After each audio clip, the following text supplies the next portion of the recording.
Vážené mačky a kocúri, vítam vás na dnešnej prednáške o nesmierne dôležitej disciplíne správnom a efektívnom škrabaní nábytku.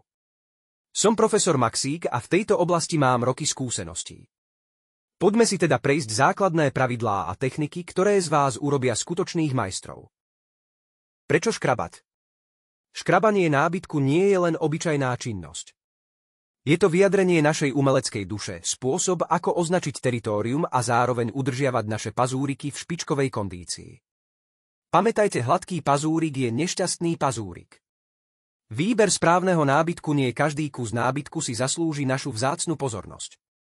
Ideálne sú pohovky a kreslá, najmä tie čerstvo zakúpené, pretože si tak hneď osvojíte nový priestor. Drevené nohy stolov a stoličiek poskytujú pevnú oporu a príjemný odpor. Dvere a zárubne ideálne na vertikálne škrabanie, ktoré krásne precvičí celé telo. Posteľ vášho človeka najlepšie v skorých ranných hodinách, keď je ešte v nej, aby mohol oceniť vašu snahu. Divoký šprint a škrab. Rozbehnete sa cez miestnosť a v plnej rýchlosti zaseknete pazúriky do pohovky. Vysoko efektívne pre svalovú kondíciu. Pomalé, precízne škrabanie vyžaduje trpezlivosť a jemnosť. Ideálne na škrabanie koženého nábytku, kde je cieľom vytvoriť umelecký vzor. Reakcia ľudí a ako ju zvládnuť. Váš človek môže prejaviť isté nepochopenie pre vaše umelecké sklony.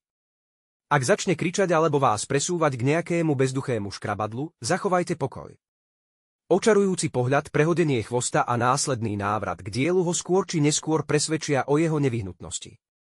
Záver a domáca úloha. Dnešná prednáška vám dala pevné základy. Vašou úlohou je teraz aplikovať tieto vedomosti vo vašich domovoch. Nebojte sa experimentovať, hľadajte nové povrchy a vytvárajte originálne vzory. Pamätajte, škrabaný nábytok nie je zničený nábytok, ale umenie, ktoré čaká na ocenenie. Ďakujem za pozornosť a prajem vám inšpiratívne škrabanie.